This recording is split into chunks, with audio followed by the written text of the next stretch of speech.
दुखी संसारमा सुखी जीवन सम्भव छ कसरी भन्दा ख्रिस्ट यदि हाम्रो जीवनको जग हुनुहुन्छ भने पावलले भने जस्तै उहाँद्वारा म सबै कुरा गर्न सक्छु जसले मलाई शक्ति दिनुहुन्छ।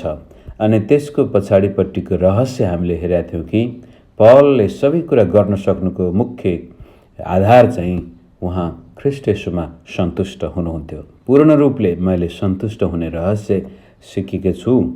त्यसै कारण त्यो रहस्यलाई अगाडि लैजानको लागि हामीले हिजो हेऱ्यौँ मानिससँगको सम्बन्धले पनि धेरै ठुलो भूमिका खेल्दो रहेछ हाम्रो जीवनमा खुसी, आनन्द, सुखी र परमेश्वरीय आशिषको निम्ति सही सम्बन्धहरूले हामीलाई मद्दत गर्दछन्। र यदि ख्रिस्ट मेरो जीवनको आधार हो भनेदेखि त्यसपछि समाजमा जिउँदाखेरि, परिवारमा जिउँदाखेरि, मण्डलीमा जिउँदाखेरि पनि म स्वार्थी नभएर स्वार्थहीन जीवन पनि जिउन सकिँदो रहेछ। कारण ख्रिस्ट येशूले त्यो प्रमाणित गर्नुभयो, पावलले प्रमाणित गरेको छ, तिमोथीले प्रमाणित गरेको छ र इपाफ्रोडिटसले पनि आफ्नो जीवन पूर्ण रूपले परमेश्वरको सेवा मात्र नभएर मण्डलीको निम्ति, विश्वासीको निम्ति, अरू मित्रहरूका लागि जीवन दिएको छ। सही सम्बन्धद्वारा जब हामी स्वार्थहीन जीवन बिताउँदछौँ, अरू जसै पास्टर सिलासले अन्तिममा भन्नुभएको थियो कि के पाउला भन्ने उद्देश्यले सम्बन्ध कायम राख्नुको सट्टा म यो व्यक्तिलाई के मद्दत गर्न सक्छु, मेरो कारण यो मानिसको जीवनमा 2-4 पैसाको खुसी थप्न सकिन्छ कि भन्ने त्यो भलाइको आत्मा हामीमा आयो भनेदेखि त्यसले हामीलाई अझ बढी आनन्दित बनाउँछ। आज त्यसैको सिलसिलामा 3 अध्यायमा आइपुगेका छौँ र उहाँले घरिघरि यो आनन्द गर भन्ने कुरा दोहोरिँदै जानेछ। कारण जीवन एक किसिमको सङ्घर्ष नै हो। तपाईँ र म संसारमा जुनसुकै विकसित देश होस् या गरिब देश होस्, जहाँ बसे पनि हामीले सङ्घर्ष गर्नुपर्छ। यो संसार सजिलो छैन। त यो सङ्घर्ष कस्तो खालको सङ्घर्ष छ र कुन उद्देश्यको लागि हामी यो सङ्घर्षमा लागिरहेछौँ र कसरी लागिरहेछौँ भन्ने प्रश्नको सेरोफेरोमा आज हामी 3 अध्यायमा समय बिताउनेछौँ। विशेष गरी एउटा सिपाही माने लडाइँमा सिपाही जान्छ भनेदेखि, युद्धमा कोही मान्छे जान्छ भने त्यो सङ्घर्षको पछाडिपट्टिको उद्देश्य के हो त? कुन कारण त्यो व्यक्ति आफ्नो जीवन समर्पित गर्न सक्छ? के को लागि उसले आफ्नो परिवार, छोराछोरी सबै कुरा छोडेर रणभूमिमा जान्छ? त्यहाँ गएर ऊ मर्ने सम्भावना प्रबल छ। ऊ घर फर्केर कहिले पनि नआउने सम्भावना हुँदाहुँदै पनि एउटा सिपाही युद्ध गर्ने, जस्तै अमेरिकी सेनाहरू अफगानिस्तानमा, इराकमा कति मरे, कोरियामा पहिला कति मरे, भियतनाममा कति मरे, जानुपर्ने कारणै थिएन, तरै पनि जान्छन्। जवान केटाहरू युद्धमा, स्त्रीहरू पनि जान्छन्। त्यो जानुको पछाडिपट्टि केही न केही उद्देश्य छ। आफ्नो देशप्रतिको माया, प्रेम, आफ्नो आदर्शप्रतिको माया, प्रेम।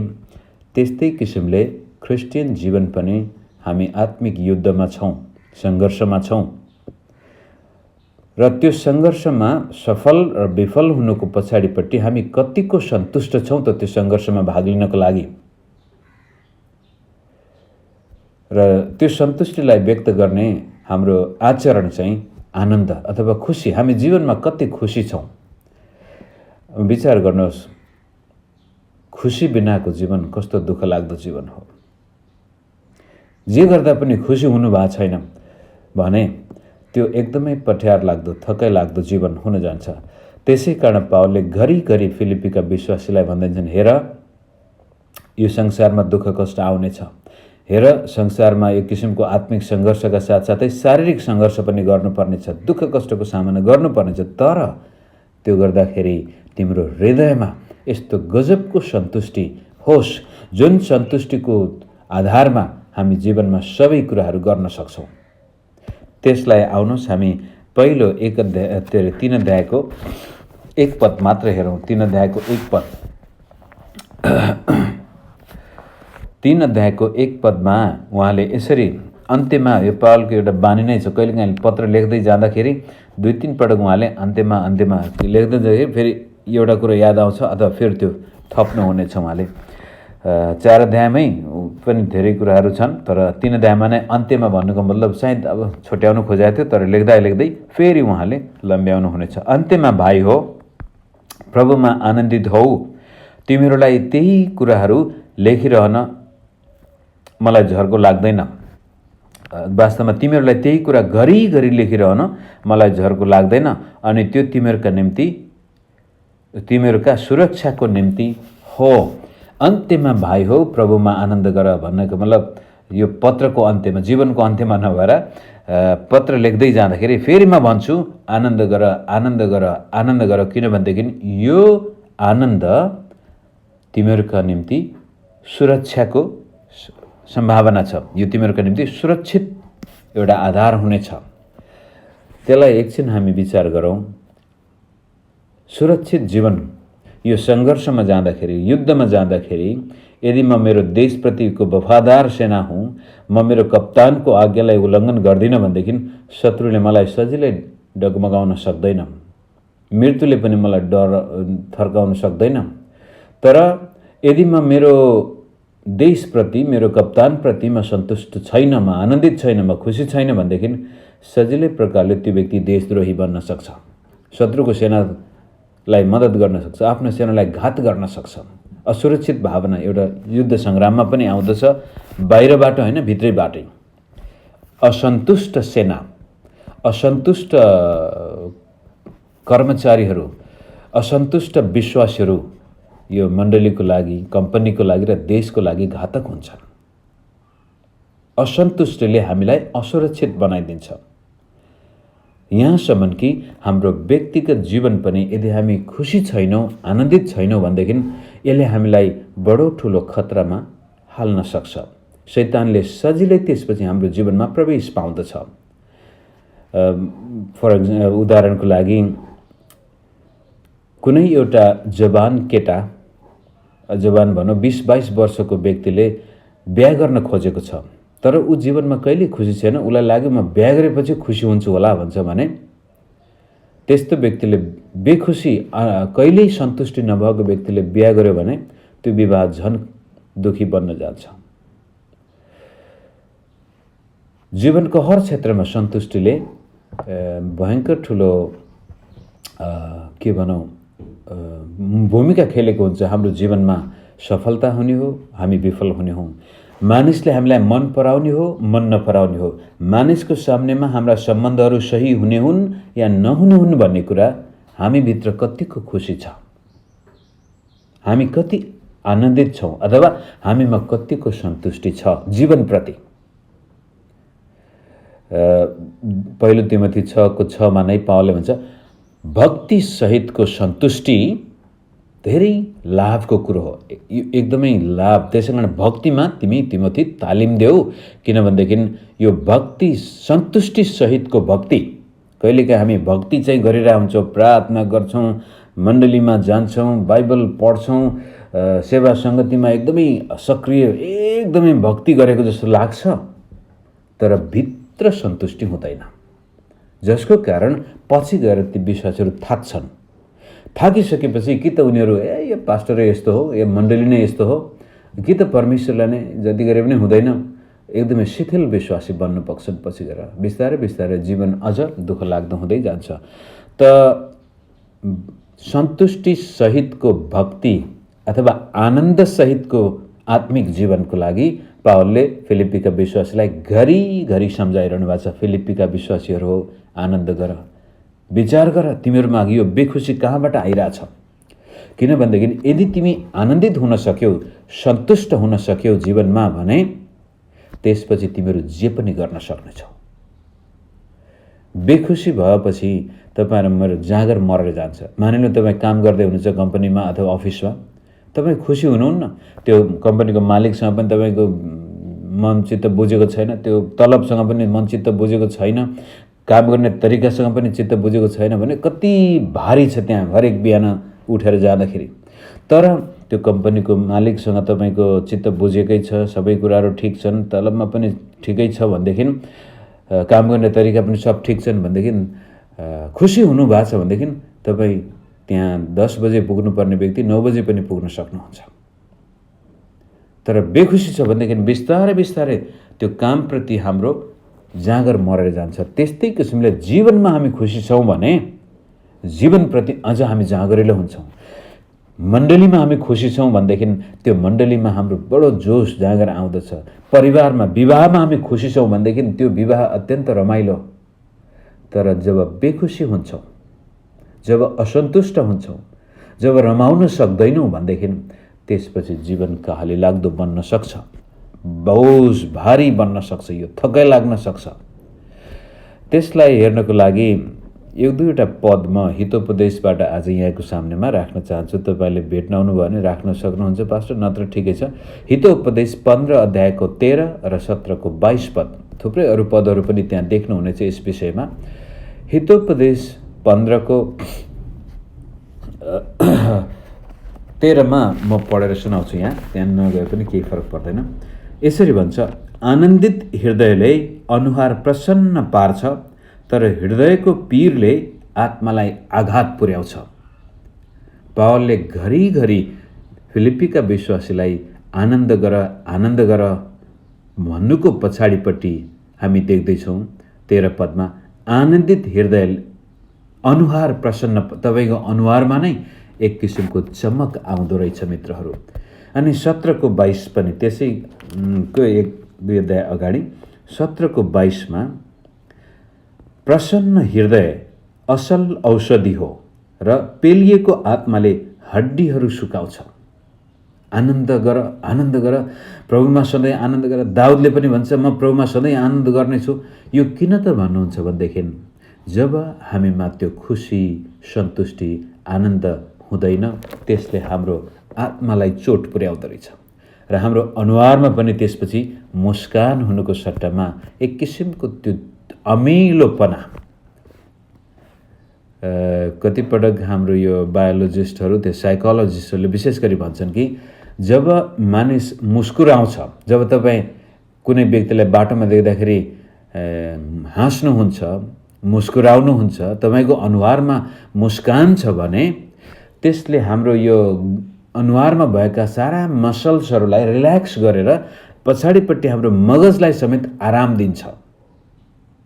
तर एकदमै अमिलो रिसाएको जस्तो अनुहार छ भने त्यसले हाम्रा यी सारा मांसपेशीहरूलाई तन्काइरहेको हुन्छ, जसको फलस्वरूप हाम्रो दिमागमा पनि एक किसिमको तनाव पैदा गर्दछ।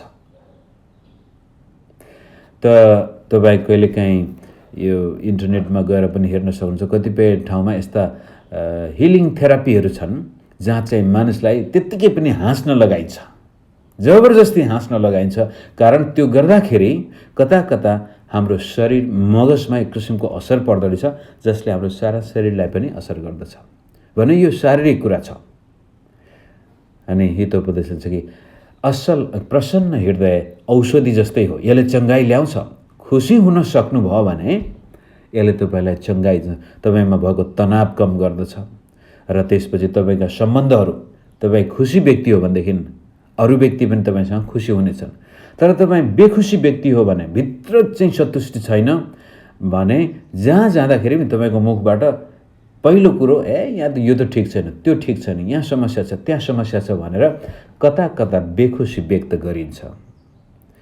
जस्तै उदाहरणको लागि केही 1-1.5 वर्ष अगाडि एउटा यस्तै कार्यक्रम थियो अनि 2-4 जना भाइ बहिनीहरूले खाना बाँड्दै थिए अनि एकजना बहिनी पनि खाना थाप्दा आउँदाखेरि कसरी बहिनीले अब त्यो मासु हाल्दाखेरि हड्डी परेछ, अब त्यो हेर्दाखेरि डल्लो नै मासु भएन, भरे हड्डी मात्र रहेछ। सबैले खाइरहेछ, खाइसकेपछि साँझ सब सिद्धिएपछि ल फलानु चर्चमा त यस्ता यस्ता मान्छेहरू छन्, सबैलाई मासु दियो, मलाई मात्रै हड्डी दियो भनेर बडो बवाल गर्यो। भित्र बेखुसी छ भने बाहिर सानातिना कुरा पनि पहाड बन्छन् त्यसपछि गएर।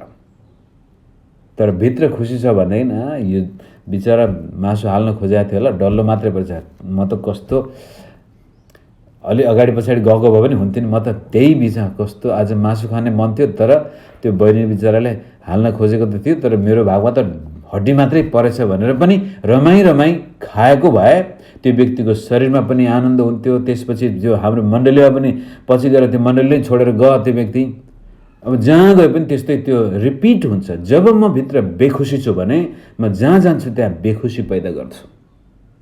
त्यसै कारण पावलले हुन्छ यो लेख्नुको पछाडिपट्टि, घरिघरि लेख्नुको पछाडिपट्टि यो तिमीहरूको निम्ति सुरक्षा छ। आनन्दित जीवनमा सुरक्षा छ, तर असन्तुष्ट जीवनमा असुरक्षा छ।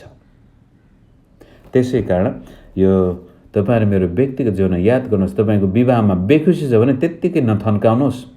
श्रीमतीसँग रिस उठेछ भने त्यत्तिकै नथन त गएर ल बुढी यहाँनिर यो कारण मलाई चाहिँ बेखुसी भयो, यसमा चाहिँ हामी खुसी हुनुपर्छ, आनन्द हुनुपर्छ, त्यसै कारण यसमा हामी विजय प्राप्त गरौँ भनेर तपाईले त्यसलाई समाधान गर्नुभयो र आफ्नो विवाहमा सन्तुष्टि पैदा गर्नुभयो भने तपाई ठुलठुला पापबाट बच्नुहुनेछ। तर सानोतिनो कुरामा श्रीमतीसँग बेखुसी छ, श्रीमानसँग बेखुसी छ भने बिस्तारै बिस्तारै त्यसले परिवारमा असुरक्षा पैदा गर्छ। खुसी, त्यसै कारण खुसी हुनु स्वार्थीपना होइन। सुखी जीवनको चाहना गर्नु स्वार्थीपना होइन। आनन्दित जीवनको चाहना गर्नु स्वार्थीपना होइन। यो त प्रभुको इच्छा नै हो। त कहिलेकाहीँ हामीलाई लाग्दछ ओहो मैले मेरो खुसी खोज्नु राम्रो होइन क्या हो। 2 अध्यायमा भन्छ आफ्नो मात्रै इच्छा। यहाँ 2 अध्यायमा फर्केर हेर्दा के भनेको छ भने 2 पद, तिमीहरू एउटै मन 3 पद, स्वार्थ वा अहङ्कारमा केही नगर, तर नम्रतामा एउटाले अर्कालाई आफूभन्दा श्रेष्ठ ठान।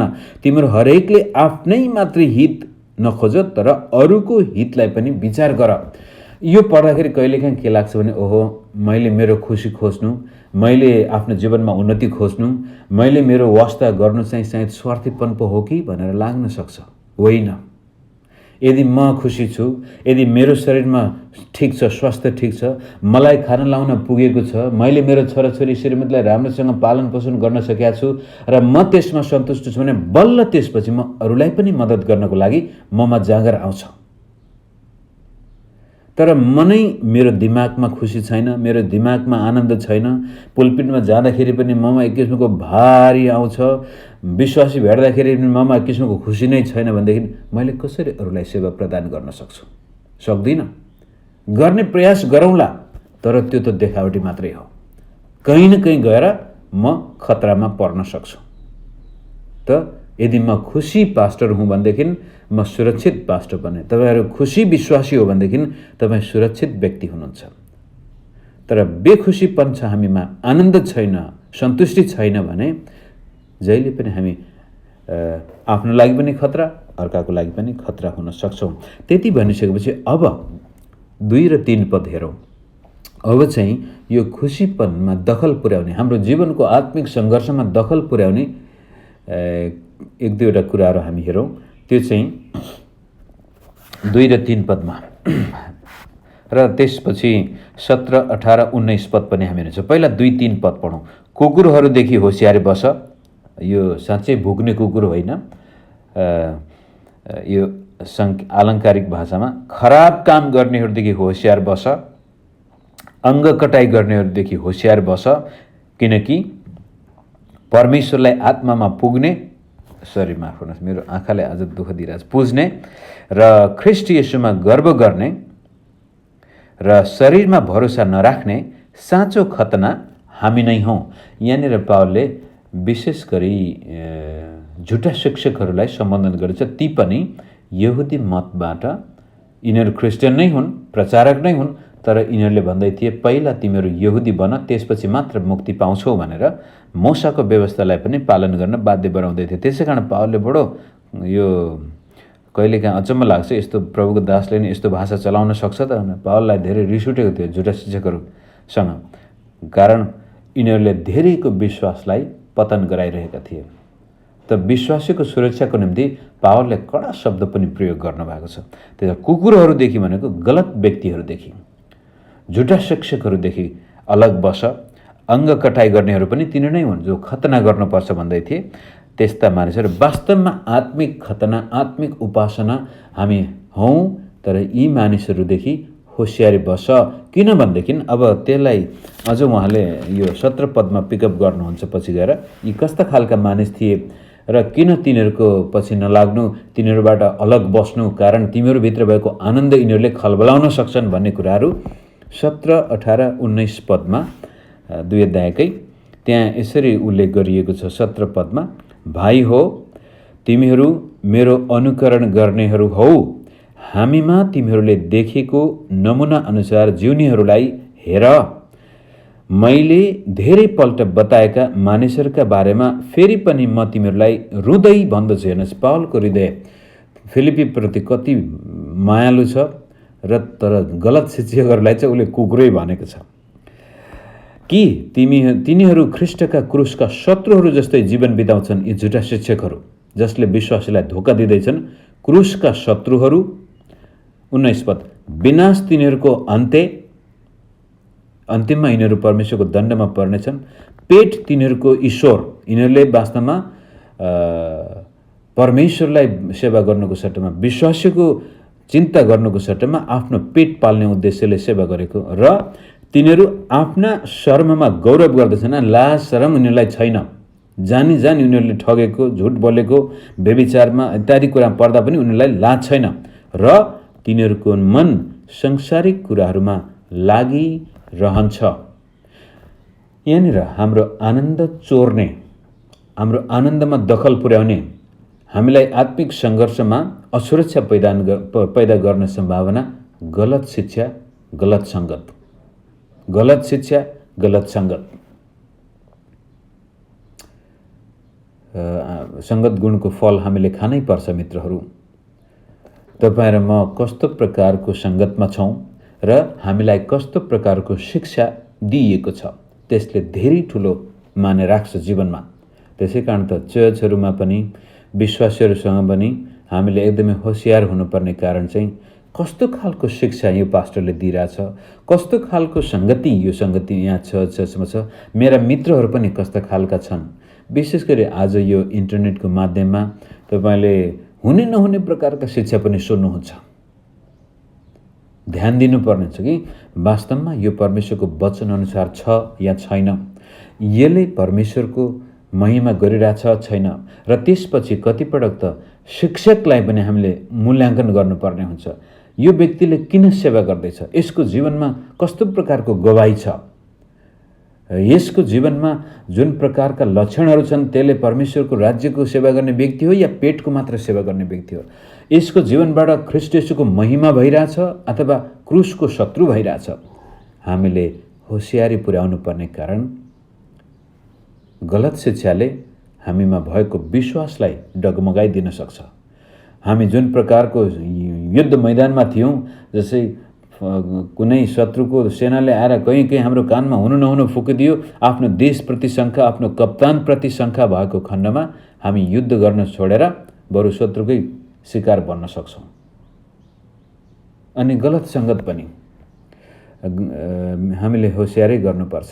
कहिलेकाहीँ मित्रहरू यस्ता हुन्छन् जहिले पनि नकारात्मक सोच मात्रै, नकारात्मक बोली मात्रै, बेखुसी मात्रै, जहिले पनि अब विशेष गरी दिदीबहिनीहरू अब पानी पँधेरो त्यहाँ त हुँदैन होला पक्कै पनि, तरै पनि गाउँ समाजमा बस्दाखेरि के हुन्छ, पानी पँधेरोमा भेट्दाखेरि पनि कहिले आफ्नो बुढाको मेरो बुढा त यस्तो नराम्रो, तिम्रो बुढा कस्तो छ, आफ्नो बुढाको कुरा काट्नेहरू, अनि आफ्नो बुढीको कुरा काट्नेहरू अथवा आफ्नो पास्टरको कुरा काट्नेहरू। तपाईँ यस्ता सङ्गतमा बस्नुभयो भने बिस्तारै बिस्तारै थाहै नपाइकन तपाईँ पनि भोलि गएर त्यस्तै गर्नुहुनेछ। अनि जब तपाईँ यस किसिमले गलत शिक्षा र गलत सङ्गतका शिकार हुनुहुन्छ, बिस्तारै बिस्तारै आत्मसन्तुष्टि हराएर जान्छ अनि असुरक्षित। त्यही मुख्य कुरो, हाम्रो जीवनमा सन्तुष्टि सहितको भक्ति हामीले गर्ने हो भने सही परमेश्वरको वचनको शिक्षा र त्यस्तै प्रकारका आत्मिक सन्तुष्टिले भरिएका विश्वासीहरूसँग सङ्गत गर्नु पर्यो। र केही गरी म असन्तुष्टिले भरिएको छु, ममा खुसी छैन भने अब त्यो खुसी प्राप्त गर्ने बाटो खोज्नु पर्यो, त्यसप्रति लालायत हुनु पर्यो। प्रभु, सन्तुष्टि सहितको भक्ति म गर्न चाहन्छु, म मण्डलीमा जाँदाखेरि रमाई जान चाहन्छु, बाइबल पढ्दाखेरि म रमाई गर्न चाहन्छु, मेरो जीवनमा दुःख कष्ट आउँदा पनि परमेश्वरलाई कहिल्यै दोष नदिने अयुब जस्तो व्यक्ति म बन्न चाहन्छु। त्यो आत्मा हामीमा आउनु पर्यो। तब हामी यस दुखी संसारमा पनि सुखी जीवन बिताउन सक्छौँ। त्यति भनिसकेपछि अब हामी यो पहिलो कुरो त हाम्रो के भनौँ आत्मामा सन्तुष्टि चोर्ने, आत्माको आनन्द चोर्ने गलत शिक्षा र गलत सङ्गत हुन सक्छन् भने दोस्रो 4 देखि 8 हामी हेर्नेछौँ हामी आफै पनि आफ्नो शत्रु बन्न सक्छौँ। 4 देखि 8 पद पुरै पढ्नु भयो भने त्यहाँ पावलले यसरी भन्नुहुन्छ 3 अध्यायको 4 पदबाट, यद्यपि म आफैलाई त शरीरमा भरोसा राख्ने कारण छ, कुनै मानिसले शरीरमा भरोसा राख्ने कारण छ भन्छ भने मेरो त झन् बढी कारण छ। 8औं दिनमा मेरो खतना भएको हो। म इजरायल जातिको बेन्यामिन कुलको हुँ, हिब्रूको पनि हिब्रू, व्यवस्थाको विषयमा हो भने एक फरिसी, जोसको विषयमा हो भने मण्डलीलाई सताउने, धार्मिकताको विषयमा हो भने व्यवस्थामा भएको धार्मिकता बमोजिम निष्खोट ठहरिएको हुँ। तर जति कुरा मेरो निम्ति लाभदायक थिए ती त मैले ख्रिस्टको खातिर हानि नै ठाने। साँच्चै भन्ने हो भने ख्रिस्ट येशू मेरा प्रभुलाई चिन्न पाउने अमूल्य कुराको तुलनामा सबै कुरालाई म हानि नै ठान्दछु। ख्रिस्टलाई प्राप्त गर्न सकूँ भनेर उहाँको निम्ति मैले सबै कुराको नोक्सानी भोगेको छु अनि ती सबैलाई फोहोर मैला तुल्य म गन्दछु। अब यो पावल प्रेरितको येशूलाई पाउन अगाडिको जीवन हामी सबैलाई छोटो मोटो रूपमा थाहा भएकै कुरा हो। ऊ एकदमै धर्मी जीवन बिताइरहेको थियो, सङ्घर्षमा एकदमै कडा परिश्रम गर्ने व्यक्ति थियो।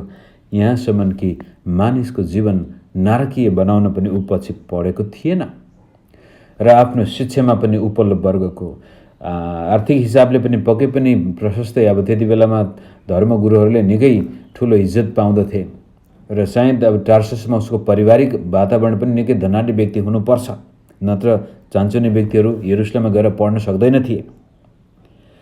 र सबै क्षेत्रमा घमण्ड गर्ने प्रशस्त कारणहरू छन् मेरा पनि भनेर पावलले ती झुटा शिक्षकलाई चुनौती दिनको लागि र विश्वासीलाई चेतावनी दिन यो प्रयोग गर्दै हुनुहुन्छ।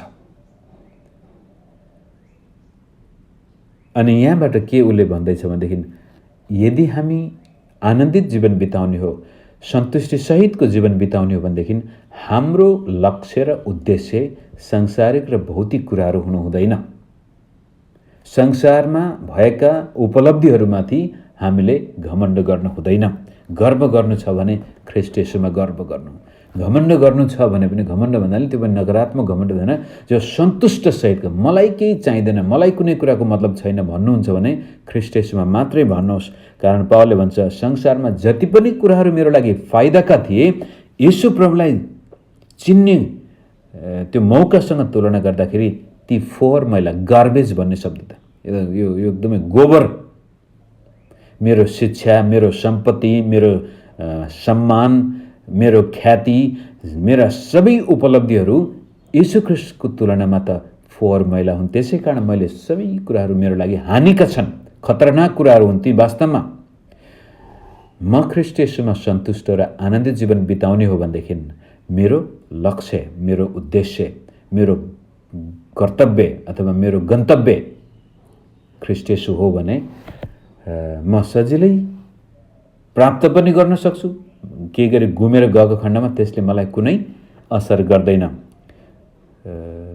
हिजो अस्ति हामी धनाढ्य हुन सक्छौँ, अचानक सारा सम्पत्ति हाम्रो हातबाट जान सक्छ र पनि पावलले भन्छ मेरो लागि त त्यो केही पनि होइन, किनभने मेरो सन्तुष्टि सम्पत्तिमा होइन, मेरो सन्तुष्टि सम्मानमा होइन, मेरो सन्तुष्टि यहाँ भएका सबै भौतिक कुराहरूमा नभएर ख्रिस्ट येशूमा भएको कारण मैले ती कुराहरू हानिको सम्झ्छु। त्यसकारण हाम्रो आत्मिक सङ्घर्षमा हामी आनन्दित व्यक्ति बन्ने हो भनेदेखि ख्रिस्ट येशू हाम्रो त्यो गन्तव्य हुनुपर्छ। त त्यो आनन्द चाहिँ येशूमा मात्रै सम्भव छ भन्ने कुरा फेरि हामी 9 देखि 11 पद पढौँ। सुरुबाटै हेर्दाखेरि 1 पदमा उहाँले हाम्रो आनन्दको आवश्यकता किन भनेदेखि यसले हामीलाई सुरक्षित जीवन दिन्छ। यसलाई दखल पुर्याउने गलत शिक्षा र सङ्गतबाट हामी अलग बस्नु पर्यो। यसलाई दखल पुर्याउने हाम्रा आफ्नै शरीरका अभिलाषाहरू, हाम्रो मन चाहिँ संसारका कुराहरूमा लाग्नु भएन। जसरी गलत शिक्षकहरूको मन संसारका कुराहरूमा छ, हाम्रो मन लाग्नु भएन। उसले आफ्नै उदाहरणबाट भन्छ, हेर मैले मेरा संसारमा भएका सबै कुराहरू फोहोर मैला ठानेको छु। त्यसै कारण अब 9 पदमा 9देखि हामी 11सम्म पढौँ। र सम्पूर्ण रूपले म उहाँमा भएको पाइन सकूँ, व्यवस्थामाथि आधारित भएको मेरो आफ्नै धार्मिकता होइन, तर मेरो धार्मिकता यही हो जो ख्रिस्टमाथि निर्भर हुन्छ, जुन चाहिँ विश्वासद्वारा परमेश्वरबाट आउने धार्मिकता हो। म उहाँलाई र उहाँको पुनरुत्थानको शक्ति जान्न सकूँ र उहाँको मृत्युमा उहाँ जस्तै भई उहाँका दुःख भोगमा सहभागी हुन सकूँ। सम्भव भए मरेकाहरूबाट म पुनरुत्थान प्राप्त गर्न सकूँ। यहाँनिर पावलले भन्न खोजेको कुरो के छ भनेदेखि मेरो निम्ति जीवनको मुख्य उद्देश्य भनेको ख्रिस्ट हो। येशू प्रभुलाई जान्न सकूँ, येशू प्रभुलाई चिन्न सकूँ। यहाँसम्म कि मर्नु परे पनि, म अहिले शहीद हुनु परे पनि मेरो परवाह छैन। म फेरि पुनरुत्थान हुँदाखेरि प्रभु कस्तो हुनुहुन्थ्यो त्यो देख्न चाहन्छु। मित्र, तपाईहरु म जब पुनरुत्थान हुनेछौँ येशू ख्रिस्ट जस्तै बन्नेछौँ भनेर बाइबलले भन्छ। उहाँको शरीर जसरी पुनरुत्थान पछिको महिमित शरीर थियो, हामी त्यस्तै हुनेछौँ। र पावलले के भन्छन्, म प्रभुलाई यति नजिकबाट चिन्न चाहन्छु कि त्यो पुनरुत्थानको जीवन पनि कस्तो हुने रहेछ त्यो पनि अहिले नै अनुभव गर्न चाहन्छु म। त्यो हो मेरो जीवनको लक्ष्य र उद्देश्य। त्यसै कारण हामी यो आत्मिक युद्धमा कहिले पनि थाक्दैनौँ। यो विश्वासको लडाईँमा हामी हरेस खाँदैनौँ। दुःख आउन सक्छ, सतावट आउन सक्छ, गरिबी आउन सक्छ, रोग ब्याज आउन सक्छ, जीवन एकदमै आज राम्रो थियो भोलि टाट पल्टिन सक्छ। त्यसले मलाई कुनै असर गर्दैन। पावलले भन्छ, किनभनेदेखि मेरो जीवनको लक्ष्य उद्देश्य येशू ख्रिस्ट हो। तपाईँ र म यो संसारमा किन बाँचिरहेछौँ? कहिलेकाहीँ हामी बिर्सन्छौँ, यो प्रश्नहरू गर्दैनौँ। हामी मुख्य यो संसारमा बाँच्नुको उद्देश्य येशू ख्रिस्टलाई प्रतिबिम्बित गराउनु हो। येशू प्रभुले भन्नुभयो, सारा संसारमा गएर मेरो सुसमाचार प्रचार गर।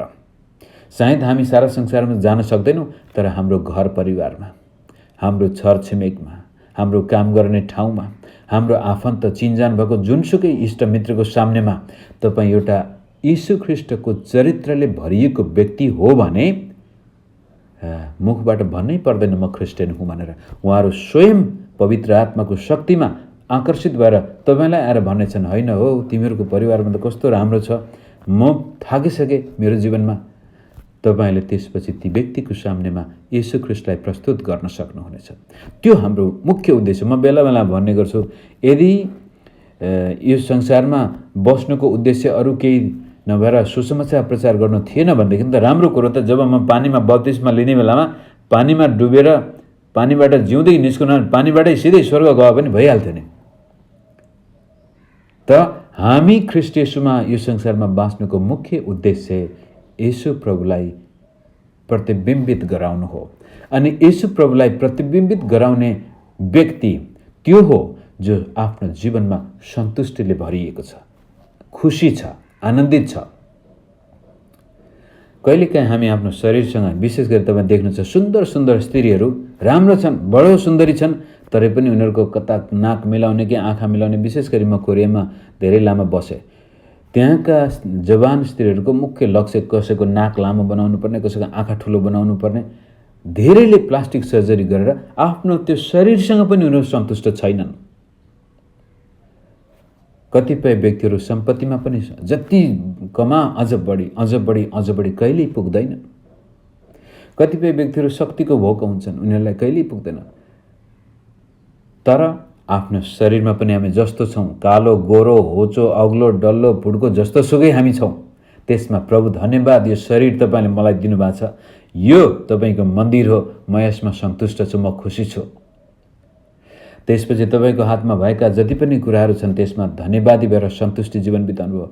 अनि श्रीमान श्रीमतीमा सन्तुष्ट छ, छोराछोरी आमा बाबु बीचमा सन्तुष्टि छ, मण्डलीमा सन्तुष्टि छ भनेदेखि तपाईँ त्यसपछि ख्रिस्ट येशूको एउटा असल गवाही बन्नुहुनेछ। मित्र, बेखुसी व्यक्ति कहिले पनि येशूको राम्रो गवाही बन्न सक्दैन। त्यसै कारण सन्तुष्टि सहितको भक्तिले हामी भरिएको। मेरो समय गइसकेको छ, माफ गर्नुहोस्, काम बिर्सेछु। एक दुईवटा कुराहरू भन्न बाँकी नै छ। त अब कसरी यो संसारको सङ्घर्षमय जीवनमा हामी कसरी निरन्तर आनन्दित जीवन बिताउन सक्छौँ त? दुखी संसारमा कसरी ख्रीष्ट येशूलाई मनपर्दो जीवन बिताउन सक्छौँ? छिमेकीको सामनेमा पनि हेर्दाखेरि ओहो फलाउन देख्ने बित्तिकै मुख यसरी बङ्ग्याउनुको सट्टामा आएर जयमसी भनौँ खालको व्यक्ति हामी बन्न सक्छौँ त? आफ्नो बुढाबुढी देख्ने बित्तिकै हुरुक्कै हुने खालको व्यक्ति कसरी बन्न सक्छौँ त? है, हामी कतिपय नेपाली यो कमेडियन चलचित्रहरू के भन्छ टेलिसिरियलहरू प्रायः हेर्छौँ। त्यहाँ हाम्रो समाजको एउटा बैगुन नै त्यहाँ धेरै ठाउँमा, गीतमा पनि त्यस्तै, मुभिजहरूमा त्यस्तै, फिल्महरू सबै ठाउँमा किताब आफ्नो श्रीमान श्रीमती देख्ने बित्तिकै नाक खुम्च्याउने, अर्काको देख्ने बित्तिकै हुरुक्कै हुने। त्यसले देखाउँछ जीवनमा उनीहरू खुसी छैनन्, सन्तुष्ट छैनन्। आउनुहोस् यो 12 पदबाट 12, 13, 14, 15, 16 पद हामी हेरौँ। यो संसारमा बाँचुन्जेलसम्म हामी आनन्दित जीवनको लागि के चाहिँ गर्नुपर्ने रहेछ त? 12 पदबाट, मैले यी सबै अघिबाटै प्राप्त गरिसकेको छु अथवा म अघिबाटै सिद्ध भइसकेको छु भनेर त होइन, तर ती कुराहरूलाई पक्रनको निम्ति म अघि बढिरहेको छु जुन कुराको निम्ति ख्रीष्टले मलाई पक्रनु भाइ हो। मैले यी सब पक्रिसकेको छु भने म ठान्दिनँ, तर म एउटा काम गर्दछु कि पछाडिका कुराहरू बिर्सेर र अगाडिका कुराहरूतिर जोडसँग लम्कदै ख्रीष्ट येशूमा परमेश्वरको स्वर्गीय बोलावटमा पाइने पुरस्कारको निम्ति निशानातिर म जोडसँग अघि बढ्दछु। हामी परिपक्व हुनेहरू चाहिँ सबै यस्तै मनका हौँ र तिमीहरू कुनै कुरामा अरू विचारका छौ भने परमेश्वरले तिमीहरूलाई त्यो पनि प्रकट गरिदिनुहुनेछ।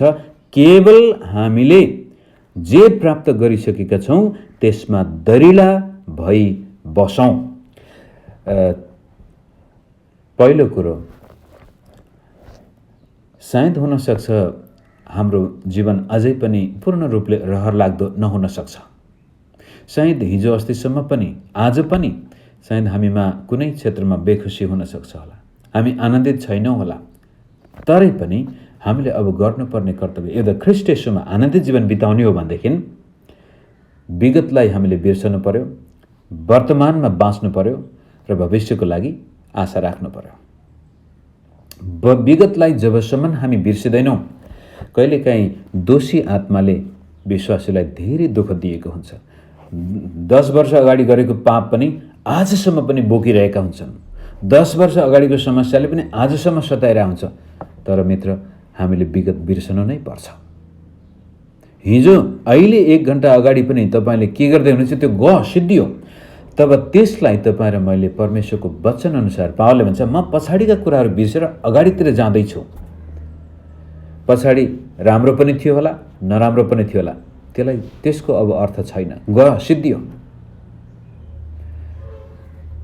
वर्तमानमा हामी जिउनु पर्यो। भने भन्छ म जोडसँग अगाडि लम्किरहेको छु। अहिलेको अवस्था, अहिलेको कर्तव्य चाहिँ अब निशानातिर जानु। युद्धमा घनघोर लडाइँ चलिरहेछ भनेदेखि निरन्तर अगाडि बढी नै रहनु पर्यो। चाहे मर्नु नै किन नपरोस्, हामी अगाडि बढी नै रहनु पर्यो। वर्तमान धेरै महत्त्वपूर्ण छ। तपाईँ र म हिजो गइसक्यो, एउटा नेपाली भजन पनि छ, हिजोको दिन बिति गयो भोलि कहिले नआउला, आजको दिन जो हातमा छ गर्छु प्रभुको प्रशंसा। हिजो त गइसक्यो। तपाईँ राम्रो भए पनि हिजो, नराम्रो जस्तोसुकै गर्नुभएको थियो त्यो गइसक्यो। त्यसमाथि अब दुःख मनाएर पनि फाइदा छैन। भोलि आउँछ कि आउँदैन त्यो पनि अनिश्चित नै हो। अब हामीलाई त थाहा छ परमेश्वरमा हामी सुरक्षित हौँ, तरै पनि यो संसारमा हामी कति दिनसम्म रहनेछौँ त्यो पनि हामी भन्न सक्दैनौँ। तर अहिले हाम्रो वशमा छ, अहिले हाम्रो हातमा छ। अहिले म पवित्र सोच राख्न सक्छु, अहिले म विश्वासीसँग राम्रो सम्बन्ध कायम गर्न सक्छु, अहिले म राम्रो बोल्न सक्छु भने यदि म अहिले आफ्नो काममा लागेको छु भनेदेखि परमेश्वरले मेरो भोलि आफै सम्हाल्नु हुनेछ। त्यसै कारण प्रभुले पनि प्रार्थना सिकाउँदाखेरि भोलिको चिन्ता नगर, आजको दिन, आजको दुःख पर्याप्त छ। अहिले विश्वास गर, अहिले तिमीहरूका स्वर्गका पिताले तिम्रो सारा आवश्यकता पुरा गर्नुहुन्छ भन्ने कुरामा कटिबद्ध भएर बस। वर्तमानमा हाम्रो मुख्य कर्तव्य छ। त्यसै कुरोलाई 16 पदमा त्यो भनिन्छ, केवल हाम्रो कर्तव्य अहिले वर्तमान केवल हामीले जे प्राप्त गरिसकेका छौँ त्यसमा दरिला भई बसौँ। हिजो हातबाट फुत्किएर गइसक्यो, अहिले चाहिँ हाम्रो हातमा छ। आज म खुसी छैन भने अहिले नै ओहो परमेश्वर म खुसी छैन, ममा आनन्द छैन, मलाई सहायता गर्नुहोस्। अहिले तपाईँको कसैसँग सम्बन्ध बिग्रेको छ भने अहिले नै तुरन्तै हो प्रभु फलानु व्यक्तिसँग मेरो तितोपना छ, मलाई माफ गर्नुहोस्। अब त्यो व्यक्तिसँग गएर सम्बन्ध सुधार्न सकिनेछ भने गर्नु, अब त्यो सम्भव छैन भने नि आफ्नो हृदयबाटै क्षमा दिनुपर्ने व्यक्तिलाई अहिले क्षमा दिनु पर्यो।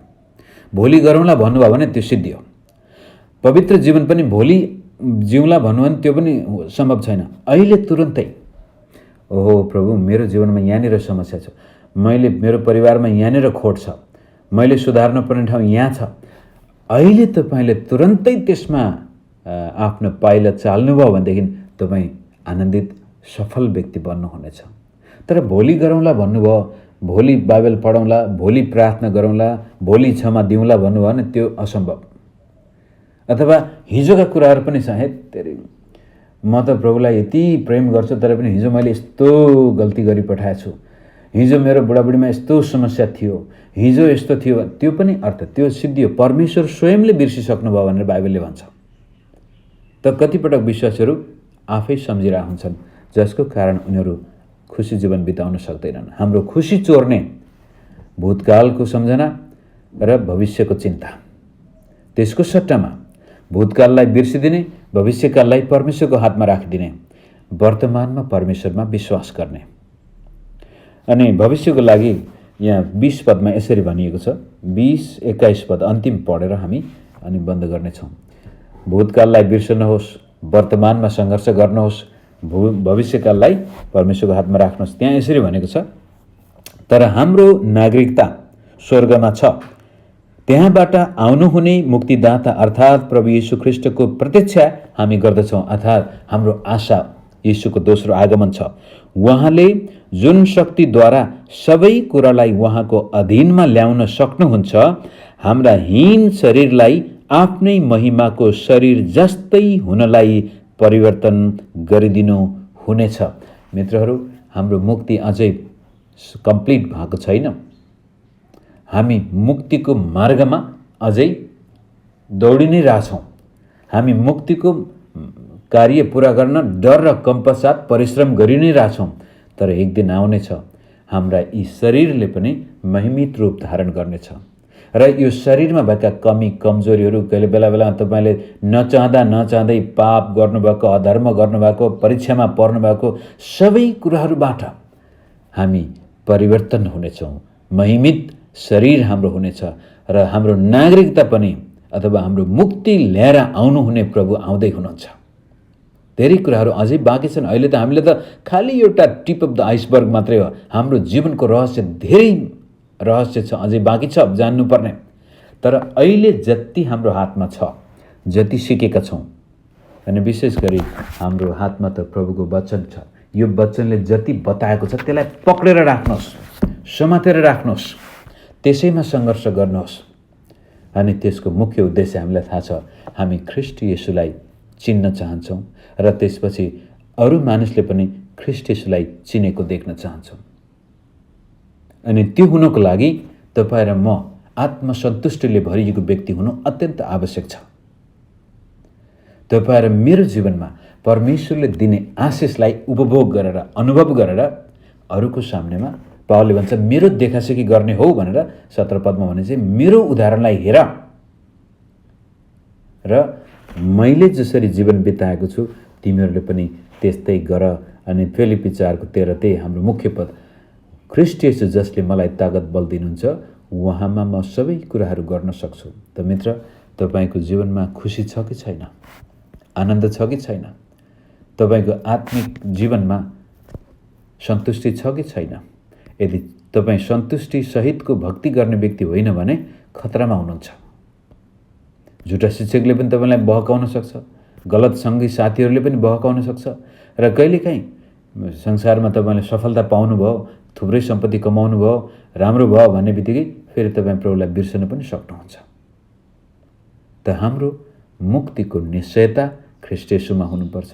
उहाँ नै हाम्रो जीवनमा सन्तुष्टि, आनन्द सबै कुराहरू ल्याउने भएको कारण हामी त्यो दिन पर्खिरहेछौँ जब ख्रीष्ट येशू आकाशमा बादलको गर्जनमा स्वर्गदूतको साथमा आउनुहुनेछ र यी मरणशील शरीरले पनि महिमित रूप धारण गर्नेछन् र अनन्तदेखि अनन्तसम्म भने जस्तै येशू ख्रीष्टमा हामी रमाहटले जिउनेछौँ।